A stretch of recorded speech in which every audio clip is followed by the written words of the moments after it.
Was the Vallejo Police Department too quick to call it a hoax? I don't think so, based on some of the evidence that we had at the time.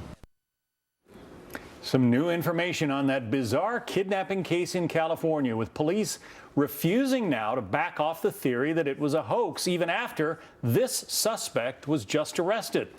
But Matthew Muller's arrest happened months after the actual abduction, which was initially reported by Denise Huskins, seen here, and her boyfriend. Then when she turned up days later, police accused the couple of staging the kidnapping. Joining us now, Dan Schorr, a former prosecutor. Brian Claypool is a criminal defense attorney. Dan, if you're the prosecutor in this case, Huskins and her boyfriend are the key witnesses, and police have already called them essentially the perpetrators of a hoax. How do you prosecute a case like that? It's not a good fact for the prosecution. Obviously, you don't want any statement, especially from law enforcement, that undermines your main witnesses. However, I don't think it's going to be that much of a problem here, because the prosecutor will have to lay out the case for the jury, show what evidence ties this defendant to this crime, and explain to them, especially in closing arguments, why police originally thought it might be a hoax, and then logically talk to them about why we know now beyond a reasonable doubt that it's not a hoax. So as long as the evidence is laid out logically and what seems like compelling evidence is given to the jury, the prosecution can overcome that.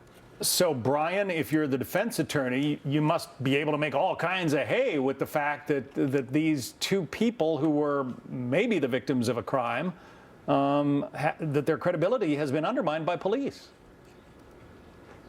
Well, John, to answer your previous question, there's also some physical evidence as well. I think it was reported out here in Los Angeles last night that the police found some goggles near this gentleman's house who they arrested with a blonde hair that might match Denise Huskins. And if it matches Denise Huskins, then I think that's some strong physical evidence that supports prosecuting this gentleman and getting a conviction.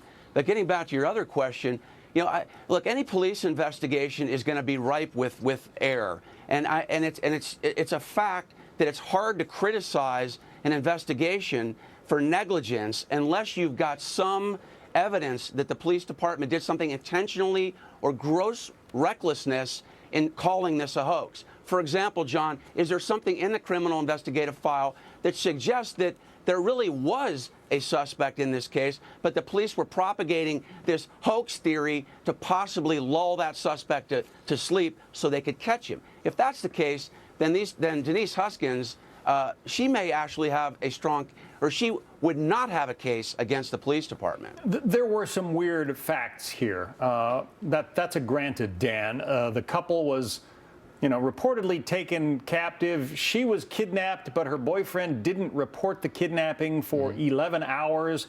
Then she turns up 400 miles away a couple of days later in just what happens to be her hometown, or the town where her father was living at the time.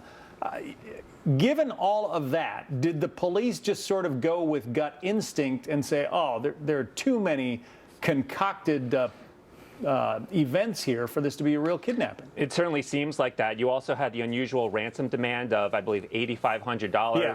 There was an email with an audio recording sent to the San Francisco Chronicle that they thought seemed strange, that supposedly showed the victim of the kidnapping saying she was okay. So there were a lot of facts. At that point, the police thought it didn't add up. But now we know in hindsight, if the other evidence is true tying this defendant to the kidnapping, that they just made their decision too soon. Another important fact is that the kidnapping victim says that there were two people who committed this act. So if that's true, and this defendant is one of the kidnappers, there's at least one other person who may be out there. We talked about this case yesterday, Brian. The victims here, Denise Huskins and her boyfriend, they're asking for an apology from the Vallejo, California Police Department. If that apology were given, would that somehow affect the case? I mean, why are they not simply apologizing? Well, John, the problem is this. We don't know what is in that criminal investigative file. And I've been on cases like this. I had a teacher arrested for killing her husband in Bakersfield, California, a couple years ago. Found out a couple weeks later it wasn't her. She wanted to sue the police department for the investigation and accusing her of that crime. We did extensive research. There is blanket immunity for negligence in an investigation in California. You can only go after the police department, again, if there's some intent or recklessness on their part.